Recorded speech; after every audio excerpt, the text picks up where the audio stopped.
तो हेलो दोस्तों, लेकर आ चुके हैं आप सभी के लिए फिर से यहाँ पे बिहार पुलिस के लिए स्पेशल जो है यहाँ पे साइंस का प्रश्न आप सभी को कराने वाले हैं। विद्युत धारा से चुंबकीय प्रभाव से प्रश्न जो पूछे जाते हैं, इसके लिए 20 क्वेश्चन आप सभी को यहाँ पे कराने वाले हैं। तो 20 क्वेश्चन जो है एकदम वेरी इंपॉर्टेंट है, इसी में से प्रश्न आने वाली है, तो वीडियो को लास्ट तक जरूर देखिए। तो चलिए वीडियो को शुरू करते हैं। क्वेश्चन देता है यहाँ फिजिक्स का प्रश्न आप सभी को कराने वाले हैं साइंस से। तो होता है क्वेश्चन यहाँ पे कि किसी चुंबकीय क्षेत्र में एक धारावाही एल्युमिनियम का छड़ जो होता है उसे रखा जाए तो उससे लगते बल दिशा को किस नियम के सहायता से उसे पतला कर सकते हैं। उसे पतला करना है, यानी एल्युमिनियम के तार जो है उसको पतला करने के लिए वो किस नियम की बात की है, किसके नियम की सहायता से। तो ऑप्शन होता है कि मैक्सवेल की दक्षिण हस्त नियम के अनुसार, और फ्लेमिंग के वाहन हस्त नियम के अनुसार, और फ्लेमिंग के दक्षिण हस्त नियम के अनुसार, और इनमें से किसी से नहीं। तो इसका राइट आंसर होता है ए हो जाता है, क्योंकि मैक्सवेल के दक्षिण हस्त नियम के अनुसार जो है एल्युमिनियम की तार को पतला किया जा सकता है। तो इसका राइट आंसर हो जाएगा ए हो जाएगा। ये वेरी इंपॉर्टेंट प्रश्न होने वाली है इस बार बिहार पुलिस के लिए, क्योंकि इस सिलेबस से प्रश्न पूछा जाएगा। तो चलिए नेक्स्ट क्वेश्चन है आपको यहाँ पे। विद्युत मोटर जो होता है, विद्युत मोटर की शक्ति बढ़ाने के लिए सरल उपाय क्या है। उसको विद्युत मोटर की शक्ति जो होती है उसको बढ़ाने के लिए सरल उपाय पूछ रहा है। तो यहाँ पे हो जाएगा नाल चुंबक को प्रबल रखना, आर्मेचर की लपेटों की सहायता बढ़ाना, और बड़ी धारा प्रवाहित करना, और तीनों उपाय एक साथ करना। तो इसका राइट आंसर होता है डी हो जाता है, यानी तीनों धारा को तीनों और नरम चुंबक रखेंगे और आर्मेचर की प्लेटों लपेटों की संख्या बढ़ाएंगे और बड़ी धारा प्रवाहित करना है। तो तीनों उपाय जो है वो सरल है। आप सभी को विद्युत मोटर को क्या शक्ति बढ़ाने के लिए तीनों उपाय सरल है। तो इसका राइट आंसर हो जाएगा डी हो जाएगा। नेक्स्ट क्वेश्चन आता है यहाँ पे कि विद्युत चुम्बकीय प्रेरण में उत्पन्न प्रेरण जो होती है उसमें उत्पन्न धारा की दिशा किस नियम के बतलाई जा सकती है। धारा की दिशा जो है वो किस नियम के अनुसार जो है वो बतलाई जा सकती है।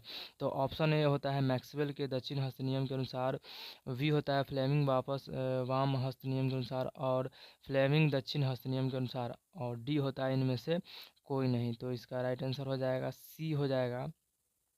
फ्लेमिंग दक्षिण हस्त नियम के अनुसार जो है विद्युत चुम्बकीय प्रेरण को उत्पन्न धारा की दिशा जो है वो पतली की जा सकती है।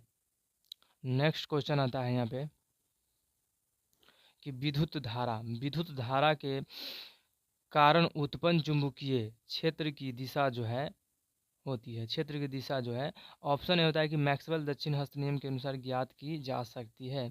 उसके बाद होता है कि फ्लेमिंग वामन हस्त नियम के अनुसार ज्ञात की जा सकती है, ओम के नियम द्वारा ज्ञात की जा सकती है, और अर्नेस्ट नियम के अनुसार ज्ञात की जा सकती है, और स्टैंड के नियम के। तो इसका राइट आंसर हो जाएगा ए हो जाएगा। मैक्सवेल के नियम के अनुसार क्या होता है, मैक्सवेल के दक्षिण हस्त नियम के अनुसार जो है विद्युत धारा के कारण उत्पन्न चुंबकीय क्षेत्र की दिशा जो है वो ज्ञात की जा सकती है। नेक्स्ट क्वेश्चन आता है कि पश्चिम की ओर प्रक्षेपित कोई धनावेशित कण जो है अल्फा कण किसी चुंबकीय क्षेत्र द्वारा उत्पन्न की ओर विक्षेपित हो जाता है, तो चुंबकीय क्षेत्र का दिशा क्या होगा।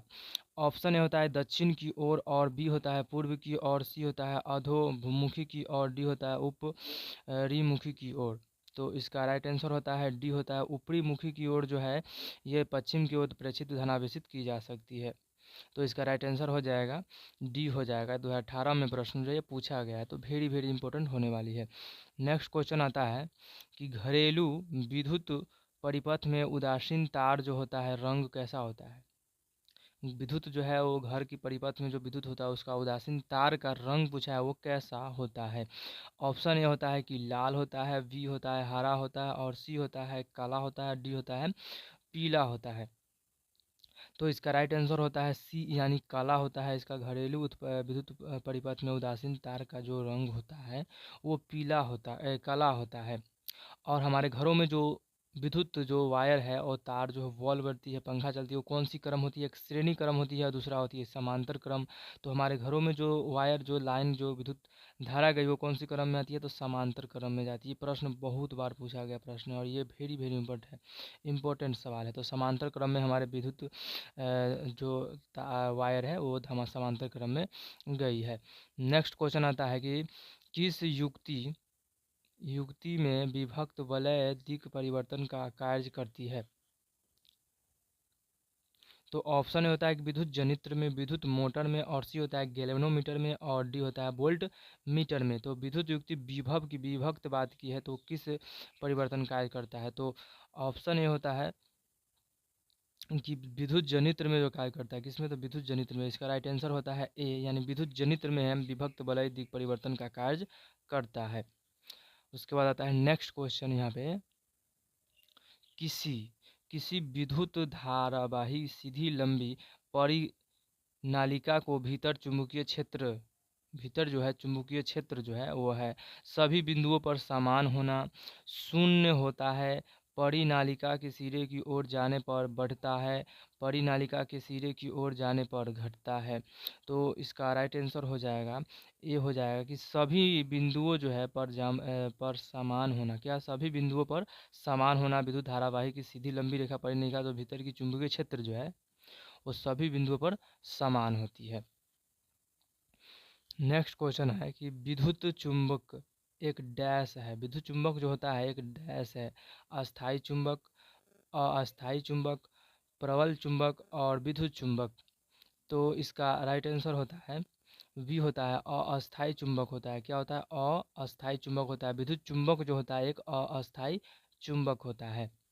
नेक्स्ट क्वेश्चन होता है कि अस्थायी चुंबक की शक्ति क्या होती है? अस्थायी चुंबक की शक्ति जो होती है वो डैश रहती है। ऑप्शन ए होता है कि अनिश्चित रहती है, वी होता है निश्चित रहती है, और सी होता है स्थिर रहती है, और डी होता है अचल रहती है। तो इसका राइट आंसर हो जाएगा बी, हो जाएगा निश्चित रहती है। क्या रहती है? निश्चित रहती है। अस्थायी चुंबक जो होती है वो शक्ति उसकी जो होती है वो निश्चित रहती है। तो आप सभी बताएं कि कितने आप सभी को सही हुआ, और नहीं हुआ तो भी इसको याद कर लेना है। वेरी वेरी इंपॉर्टेंट प्रश्न है। नेक्स्ट क्वेश्चन आता है यहाँ पे,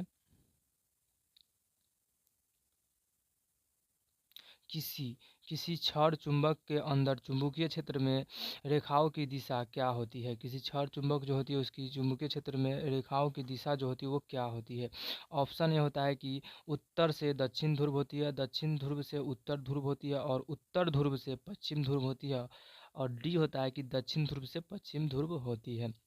तो इसका राइट आंसर बी हो जाता है, यानी दक्षिण ध्रुव से उत्तर ध्रुव में अंदर चुंबकीय क्षेत्र की रेखा दिशा होती है। नेक्स्ट क्वेश्चन आता है यहाँ पे कि विद्युत जनित्र का सिद्धांत आधारित है। विद्युत जनित्र जो है उसका सिद्धांत जो है वो किस पे आधारित है? ऑप्शन ए होता है कि धारा के ऊष्मीय प्रभाव पर और विद्युत चुंबकीय प्रेरण पर, सी होता है प्रेरित चुंबकत्व चुंबकत्व पर, और डी होता है प्रेरित विद्युत पर। तो इसका राइट आंसर हो जाता है बी, हो जाता है, यानी विद्युत चुंबकीय प्रेरण पर जो है विद्युत जनित्र का सिद्धांत जो वो लागू